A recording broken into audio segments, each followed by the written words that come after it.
Good day, everyone. Thank you for joining us in this next installment of One in Conversation. Today, I am privileged to bring to you our regional director based in Jerusalem, Joseph Hazboun. Joseph has been with CNEWA-Pontifical Mission for more than 25 years and has served as our regional director for nearly 10. And so, Joseph, we're grateful to have you here today during the very difficult period in the life of the church in the Holy Land.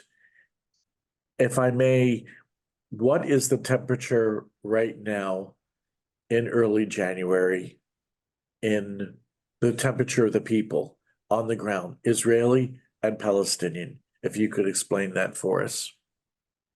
Thank you, Michael. To be honest, it's very difficult to describe the situation, the status of the people on both ends. There is a lot of rage, anger on both sides, disappointments. Locally, the Israelis with their government and the way they are running the war in Gaza, what seems to be like not enough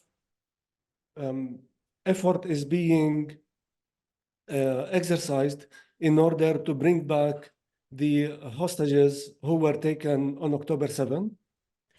And on the other side, people are weary, they are tired, they are frustrated because of what is going on in Gaza, but not only, because daily raids into Palestinian cities didn't stop, it increased, apprehending people no matter what age, children or young. The situation in Tulkarem, Jenin, Nablus is very tense because of these raids. And of course, the loss of income and employment for tens of thousands of Palestinians, especially in Bethlehem, because Bethlehem depends mostly and primarily on tourism and pilgrimages, which came to a complete shutdown following October 7. And while we were hoping that the war will end the beginning of December, unfortunately it didn't. And this means that even the Easter season is now hopeless. There won't be an Easter season. So all people involved in the tourism industry are directly affected. Added to that, that Bethlehem has already had a 24% percentage of unemployment. So today the situation is really dramatic. Of course, the Christmas season, the churches decided that it will be restricted only to the official ceremonies, the religious side of the celebration. So not even the joy of the scouts and the hustle and fussle, and this affects directly the children. In the December edition of the magazine, in which you wrote a very moving letter from place of war, we ask on the cover, where is the hope? Is there any hope to be found among the people who are together? Is there any hope to be found in that, Joseph? Personally, I never lose hope. We know that God is looking upon us. He sees what is happening. Obviously, we have failed each other. And that's why God has lifted his hand of protection from this land that we call holy. But I'm sure that he will not forgo or foresee he will not let his people die without any hope. Now, although it is really a very, very dark night that we are living in, there doesn't seem to be any light or that morning is coming. But hope there is, provided that people on both sides come back to reality and recognize the human face in the other. Israel or the Israeli government has to recognize that we are dealing with human beings. That's the first and very important point. The Palestinian people from their side, they don't hold grudge, although what is happening is really beyond any description. But if they are, as a people, given their right to freedom, to live in dignity, to natural resources, to freedom of movement, to freedom of travel, which they are deprived of, especially in Gaza, with the right programs and the right interventions, people can overcome the tragedy that they are living now. It's not going to be easy. It's going to be very challenging, very difficult. It will take time, because I am convinced always that investing in people takes time, whether to prepare leadership or to help people overcome their tragic situations or loss of life. But eventually, they do come around. Of course, you're speaking to us not just as a Palestinian, not just as a native of Bethlehem, not just as a regional director who's responsible for an operation that is both humanitarian and pastoral and outreach, but you're speaking to us as a Catholic Christian. At one time, about 25% of those who inhabited what is today Israel and Palestine were Christian. Many of those Christians have left in the last 100 years or so. Most have left. Nevertheless, what is it? 45% of all social services that are provided to those who are in need, whether it's education or healthcare or care for infant children or care for the elderly, those with special needs. About 45% of those institutions, of those programs, of those works are run and facilitated by the church, despite Christians now only making up maybe 2% at most of the population. Is there a role for the church to play, as you see it, as the head of an important organization of the Holy See in the Middle East, in rebuilding the trust that you say no longer exists between Israeli and Palestinian? Definitely, Michael. The church and the Christian community or Christian communities, institutions, they have a big role to play. And I must admit that we haven't played the role that is required from us to the fullest and to the potential that we can provide. The church can play a role of reconciliation, especially that we have relations on both sides, providing services, having connections with people. But the most important factor is that there is willingness on both sides, which doesn't seem to be there, at least for the past 4 to 5 years. And so now we cannot talk about negotiations, we cannot talk about connections, we cannot talk about bringing people together, because as long as there is a war, there is injustice, there are attacks, there are casualties, it's very difficult to talk about peace. first of all, we have to bring about justice and peace, and then start the laborious process of reconciliation. And the church, as you stated, and its institutions, they play a big role. So they are respected also through the institutions that they run, whether it is in Israel or in Jerusalem or in the West Bank or in Gaza. So we need to really reflect on the situation and talk about the roles that we should play, and then have the courage to start acting accordingly and not get entangled in the day-to-day issues that maybe can hold us back. Because sometimes we get really into the details of the needs here and there, that we forget that there is another role that we have to play on another level, on a higher level.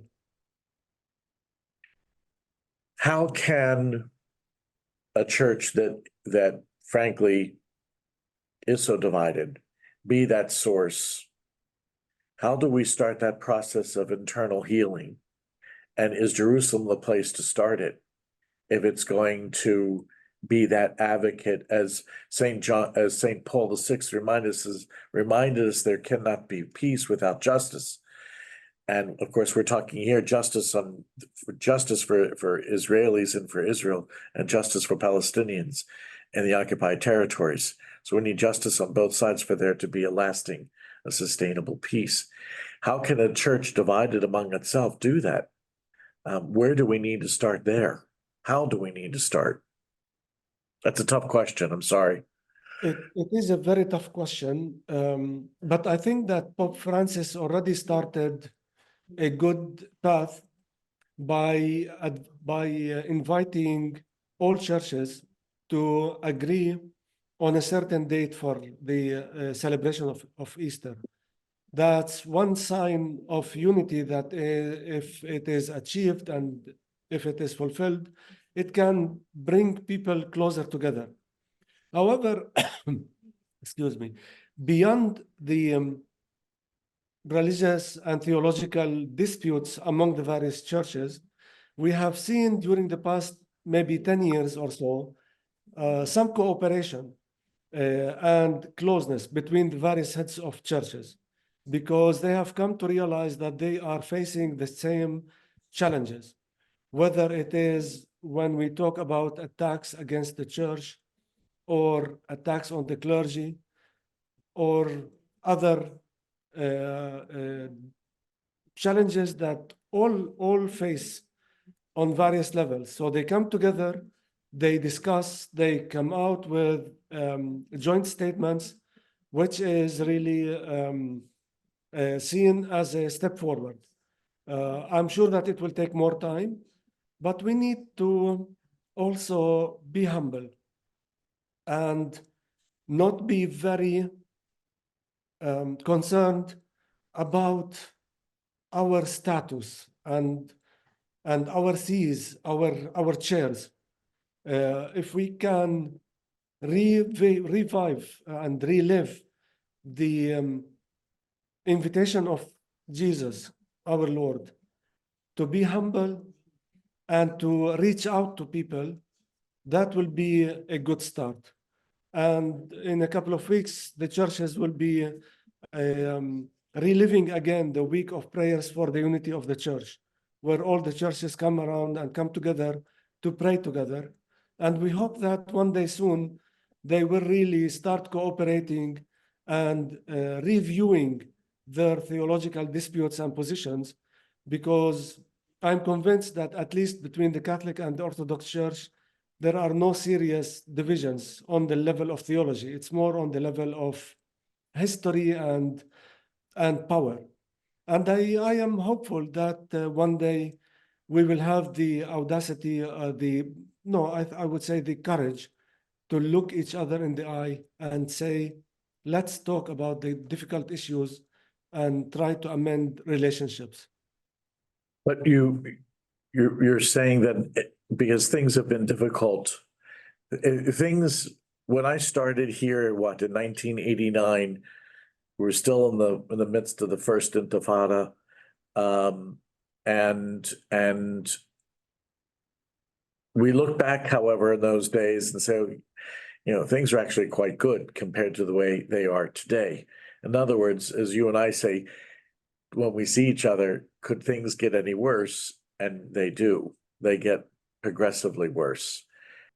But in the last number of years, you were saying that that despite this, the situation on the ground getting worse, that in fact the heads of the churches, the local churches, there's the beginnings, or not just the beginnings, but a stronger development of accord, where people are getting together and they're dialoguing. And this is a source that out of that grief, out of this misery, is coming some hope that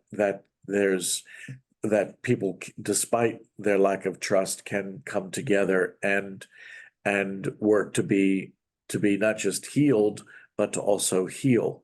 Is there a possibility that despite all of that, the people themselves just get on with the business of living and coexisting and being with one another? Definitely. Definitely there is. They have been meeting, talking, working together, eating together, getting whatever service they need from the same institution, whether to get treatment at a hospital or to get a bite at a restaurant. People were meeting, were seeing each other. Palestinian workers were going to Israeli workplaces. They have bosses, they have colleagues. And so interaction was healthy. Healthy because it helped people to see the human face in the other, which is very important. Unfortunately, when Prime Minister Netanyahu wanted to bring back to Israel some 20,000 Palestinian workers, I think in the past 2 weeks ago, because he wanted that because the owners of the businesses and of the workshops, they want the Palestinians to work with them because they have tried them. They know that they are serious people, and they do their job and they go home.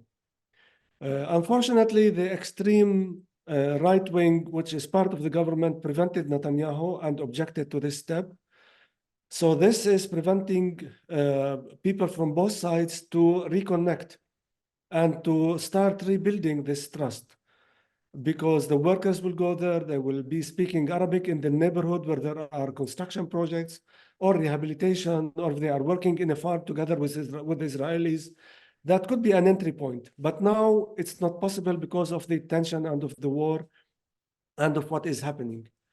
And I hope that soon both parties, but especially the Israeli government, will realize that and will reopen the borders and provide permits for Palestinian workers to work. So this brings us back to the possibility of meeting, burying the grudges, and starting again. Just the habit of being. Yes. The habit of being, which is right now ruptured. I personally believe that building the wall was a big mistake. We should have, or the people responsible, the people in power, should have left it an open country where people can go back and forth, instead of the Palestinians having to go to Jordan, from Jordan to other places for vacation or holiday or whatever business they cannot do elsewhere. They could have went into Israel proper, support the economy, enjoy their time in their own country. In the end, it's a small country, but give the people the chance to have a life with dignity. So no more refugee camps in Bethlehem, whether in Bethlehem or in East Jerusalem or in Gaza or in Hebron, but provide the people with dignity, with homes, with the possibility of prospering. That is what is needed. one country for both people, and then let the majority win when there are elections. We shouldn't be afraid of numbers. Whether we are afraid of becoming a minority from the viewpoint of Israel, that shouldn't be a worry. Because if we have peace, if we have good relationships with our neighbors, then there is nothing that we can really fear. But maybe I am foreseeing a utopia, I don't know. But I honestly believe that this is the way forward. But we have to maintain faith. We have to maintain hope. Yes, always. As long as hope is alive in us and around us, we can see a future for us and for our children in the land of our ancestors and in the land of Christianity. Because in the end, Christianity started here. And I don't know if I'm jumping on one of your questions, but I am convinced that for the Christian community, in order to be convinced that this is their land, we need to reinvent the curricula and to provide more literature on the history of the Christian community. I'm convinced that the current literature, the current curricula, doesn't support the Christian presence because it almost ignores the Christian presence.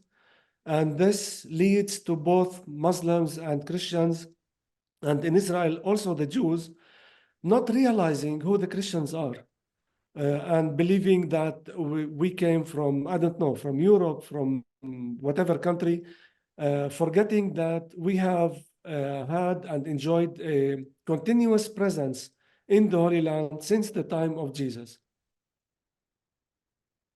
I know that's something that you've been working to develop, and you've been the Latin Patriarchate has been working on this as well, and you've been working with the formation of young Christians to deepen their understanding of their own faith.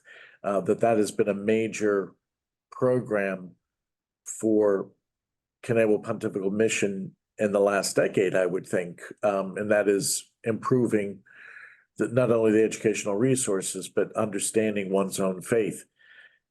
When the current climate, formation, of course, remains, what do you see as the priority for the Jerusalem office of CNEWA-Pontifical Mission, understanding what our own objectives are as an agency of the Holy See? First of all, continue to invest in the network of institutions, as you stated, active in the fields of health, education, and social service, because it's a sign of the Christian faith in action, providing services to the needy without distinction, engulfed in the Christian values, respect of every human being, the right to receiving a service for every human being, and a place where people from different backgrounds can meet, whether on the level of employment, of administration, or of people receiving services. So this is very important. And because also they are a major employer. So they provide opportunities of employment and of work for a variety of domains. After that, we have to continue to nurture faith in the children. Last Sunday, I celebrated Mass in Bethlehem with the Bethlehem parish, and I had the opportunity with Gabby, our projects coordinator, to meet the young group of boys and girls that are the youth pastoral ministry at the St. Catherine Church, around 65 in total. So this is really a good number. And if they are educated in faith and in the sense of belonging to the land of Jesus, being the land of our ancestors, that is a good sign for the future. You've talked about this, that in the past, you and I have talked about it, but I'd like for you just to talk a little bit about how you see being a Christian in the Holy Land as a vocation. It's really a beautiful concept, and that's something I would really like for you, which you shared. I've been privileged to hear you speak about that privately, but if that's something that you could share with our viewers today. Thank you. I believe that the church has been, in the recent years, has been addressing the vocations in a lacking way, concentrating mostly on the priestly vocation to become priest or religious vocations, and maybe touch a little bit on the vocation to be married. But I see that vocation is a wider concept. Every Christian, every human being, but mostly every Christian has a vocation to serve, whether as a single man or woman. There is a service that only a single person can perform, whether as couples without children, whether as a family with children, or whether an individual who decides to join the clergy or become a religious. Beyond that, I believe that our presence in the Holy Land, which has been tormented by wars and conflicts and intifadas, probably since the time of Jesus. There have been periods of peace, but there has always been conflict in this land. So to remain steadfast in the Holy Land is in itself a special vocation. And I've heard lots of colleagues who say, when they decide to leave, I say, why are you leaving? This is your homeland. You have the right to be here. And they say, yes, I agree. It's the land of Christianity and the land of our ancestors. But we have the right to live in dignity, to live free, not worrying when I go out of home or when my child leaves home, whether he will come back or he will be shot, or I don't know what other thing might happen. So they are tired of the conflict. And this is the danger that we're seeing, that the families that are doing fine, they have good jobs, good income, they own their own homes, their children are growing. Instead of beginning to think about a future for the kids here, they start thinking that now it's time to leave so that they can provide a better future for their children abroad. And I understand that because I lived conflict. I lived tension at the checkpoints on a daily basis, going to Jerusalem, coming to Bethlehem. So their anxieties are not strange to me because I lived them firsthand. So that's where vocation becomes very important. And we have to have a strong faith that God will not forsake his people. And those who remain steadfast to the end, they will be saved. Joseph, thank you. Thank you for your words of hope, of constant faith. Thank you for the witness that you and your team and your family provide daily. Thank you for your service to the church and to CNEWA-Pontifical Mission, and know that you are in the prayers, you, your family, and the team there are in our prayers. So thank you for all of the above and for being with us here today. With pleasure, Michael. Thank you for having me, and have a fruitful day and week. Thank you.